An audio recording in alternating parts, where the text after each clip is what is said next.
Welcome to this explainer, where we're going to untangle a totally fascinating intersection of modern digital conspiracies, geopolitical theater, and ancient history. We're looking at how a name from antiquity crashed headfirst into one of the most controversial legal and political investigations of our time, and what that actually reveals about how information and misinformation spreads today. Okay, let's dive right into this bizarre question that recently absolutely captured the internet's attention. I mean, it sounds like the plot of a Hollywood thriller, right? But we're going to see exactly how an ancient deity ended up in modern declassified documents. And more importantly, we'll see why the internet immediately jumped to the most sinister conclusions possible. Section 1. The Epstein Conspiracy Examined. To understand the hysteria, we've got to look at the source. For years, speculation just mounted about the disgraced financier Jeffrey Epstein. Then, in January 2026, following the Epstein Files Transparency Act, the U.S. Department of Justice released an incredible 3.5 million pages of responsive documents. As you can imagine, everyone from seasoned journalists to amateur online sleuths immediately began combing through this mountain of data, searching for hidden truths. And honestly, it didn't take long for them to find something that looked absolutely shocking. When the word Baal was spotted in these newly released files on January 30th, 2026, online claims immediately linked Epstein's horrifying real-world crimes to the occult. Suddenly, theories were spreading like wildfire that the elite were engaging in satanic rituals and demon worship, using the appearance of this ancient name as their definitive, undeniable proof. Section 2. The Baal Bank Myth. Now this is where the dry, bureaucratic reality completely shatters the sensational internet myth. That sinister Baal reference, it wasn't a record of underground occult activity at all. It was literally just a scanning glitch.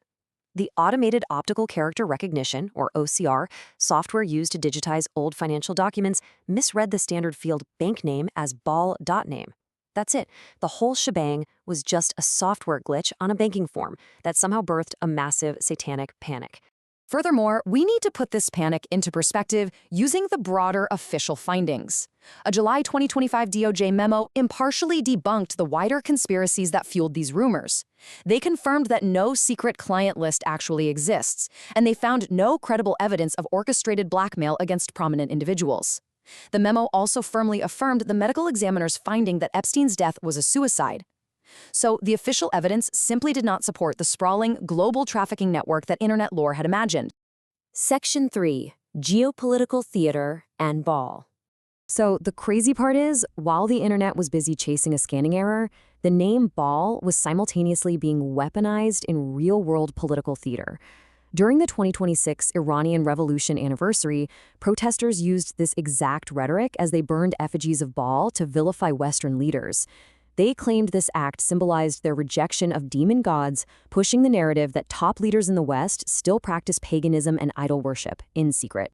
You can really see a coordinated effort here to use an ancient name as a modern bogeyman to reject perceived enemies.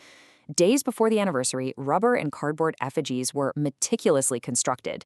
Then, on February 11th, at precisely 11:33 a.m., these effigies were set on fire simultaneously across multiple Iranian cities. And the theater spread. Just a month later, on March 13th, Shiite Muslims in Baghdad burned a Baal effigy bearing Israeli symbols during Quds Day. Section 4. Who was the real Baal? All of this modern panic and geopolitical theater really begs the question, who actually was the historical figure of Baal? Because if we look at the archaeological and historical record, the reality is drastically different from the demonic caricature we see today. Stripping away the demonic associations, Baal was originally not a proper name at all. It was simply a common Northwest Semitic word meaning lord, owner, or husband. It was used as an honorific title applied to various ancient Near Eastern gods over thousands of years, kind of like how we use the word lord today.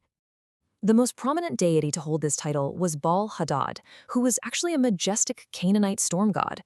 He was revered as the god of weather, storms, and fertility, known by beautiful epithets like the Lord of Rain and Dew and the Rider of the Clouds. He was desperately worshipped because, well, unlike Egypt or Mesopotamia, which relied heavily on river irrigation, his rain was absolutely essential for agricultural survival in the Levant. He was basically viewed as a life-affirming protector of the people. Section 5. The Making of a Demon.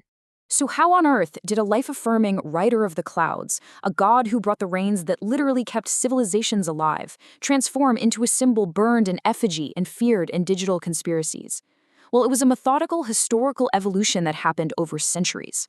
First, rival religions, specifically the Israelite cult of Yahweh, demonized him in their scriptures to elevate their own supreme god.